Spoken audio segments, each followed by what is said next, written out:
So much has come in the open over the past year. We've seen people programmed by fear. Maybe you're one of them. Political division that has spread across institutional boundaries and at almost every level.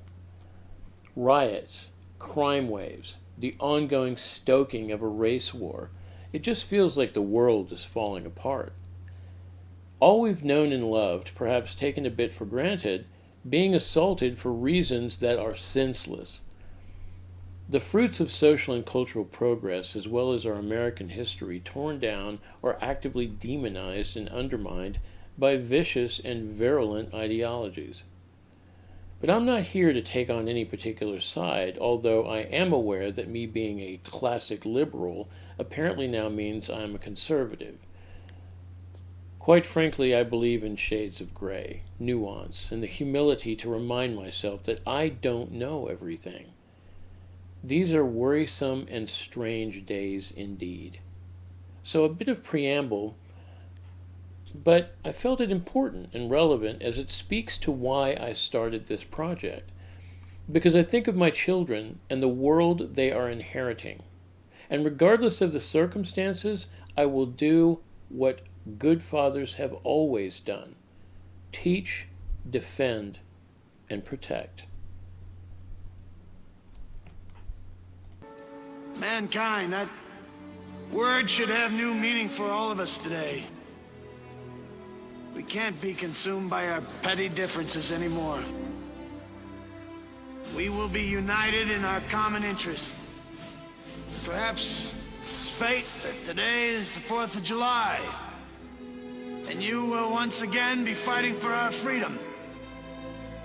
Not from tyranny, oppression, or persecution, but from annihilation. We're fighting for our right to live, to exist. And should we win the day, the 4th of July will no longer be known as an American holiday, but as the day when the world declared in one voice, we will not go quietly into the night. We will not vanish without a fight. We're going to live on. We're going to survive. Today, we celebrate our Independence Day.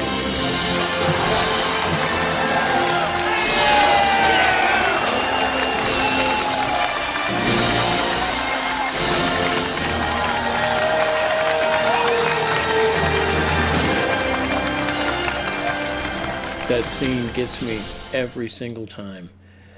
It doesn't really get old, and the words are strikingly accurate and appropriate for the current times.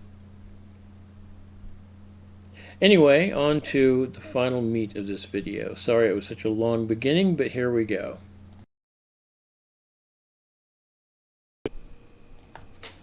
Perception push and pull. It either works for you or against you. For some, it seems surprisingly difficult to be willing to understand the nature of the game, to swallow the vaunted red pill. Because reality is often the opposite of beautiful. Most of us are aware that life offers no guarantees, and the way in which you perceive it can either be debilitating or empowering. Meaning that if you can't, or won't, see the rocks beneath the waves, you stand little chance of avoiding them. With the channel trailer out of the way, I already have feedback. What a glorious thing.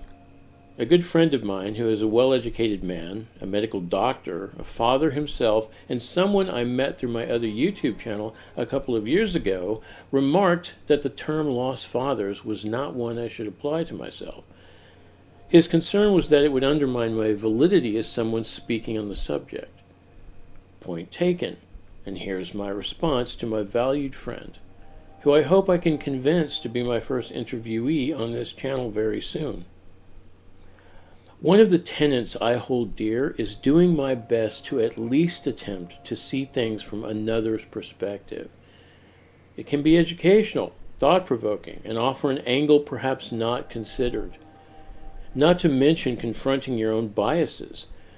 Now, there is a true red pill moment. A second and equally important value of mine is honesty, for obvious reasons, but let's consider the converse of honesty. Because by practicing dishonesty, you ultimately lower yourself to the egregious standard of lying to yourself. It's a self-defeating strategy, wouldn't you agree? So all that said, my point about taking on the mantle of lost father is simply this. If I'm to understand the Holocaust, as an example, then it might be prudent to listen to Holocaust survivors, because it is only then that I stand to learn and benefit from someone's authentic experience. And so I carry the label Lost Father as a badge of honor, because I'm still here, damn it, and I will not go quietly into the night, nor should you, my dear brothers. One of the debilitating things we do as men is self-flagellate based on the perception of what others might think. A literal self-shaming habit that only serves to create doubt, indecision, and stagnation. Speaking of stagnation, ever see a dirty and placid stagnant pool of water? It's a breeding ground for mosquitoes. Who likes those blood-sucking parasites? Wow, that made me think of another blood-sucking parasite. I'm a lawyer. Of course you are, sweetie. This brings me round to the idea of cancel culture. Well, gentlemen, when the shit hits the fan, some guys run and some guys stay. Here's Charlie facing the fire, and there's George hiding in Big Daddy's pocket. And what are you doing? You're gonna reward George and destroy Charlie. What a sham. And it is a sham. Yet another methodology designed to silence any opposition. The funny thing is, many who employ this destructive practice see themselves as good people, virtuous even. A mental trick you can use is to remember that most people are not thinking about every move you make. More than likely, they're doing the same damn thing in their heads. For the overthinkers, if they are thinking about you, there really is not much you can do about that, is there? So now let's talk language for a minute.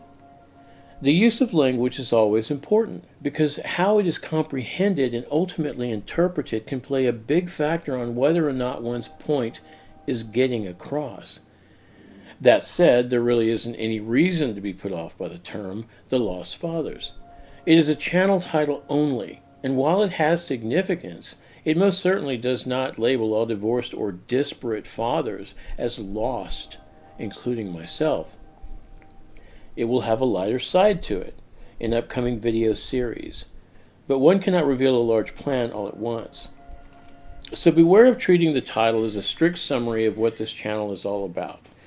Nuance matters after all. My goal is to bring a variety of content that brings more to the table than just the discussion of social, cultural, and political problems, but other content as well. My plan is to apply levity, slapstick humor, philosophy, intelligence, emotion, wisdom in the quest to find solutions moving forward. And throw in a bit of escapism, mingled in for good measure. Hell, I just might make a rap video for laughs. You never know. Stay tuned and join in the conversation here. And to pile drive this point into the dirt, let me assure you this channel will not always be a constant maudlin review of how life, crazed liberal women, family court, lawyers, politicians, tax vampires, Antifa, and polar bears are all out to get you. Quite the contrary. My strategy is simple, and even a bit military-minded. In order to appreciate the goodness and positivity that can be manifested in our lives, it's important to understand the lay of the land, so that we might learn to navigate it successfully. You can admire an active volcano, but not be so foolish as to get too close. You can walk through a minefield, unscathed. only because you tracked the location of the mines prior to making the attempt. Foresight, gentlemen. Something your dad might have taught you. Man, I do love me some metaphors and similes and analogies. So wrapping things up, I would love to hear your favorite metaphor, simile, or analogy that you like to use when making certain points. Make it as funny as you can, because damn, we need more laughter these days. I will feature the best ones in an upcoming video. Your comments on today's topic are also welcomed and encouraged, so please let those sausage fingers do the walking. Smash that like button. Do it. Hit the bell icon, because we must be victorious against the algorithm. Share this video with others who might find this content educational or entertaining. This channel is new, so I need your help in promoting it. Thanks for watching, guys, and we'll see you again.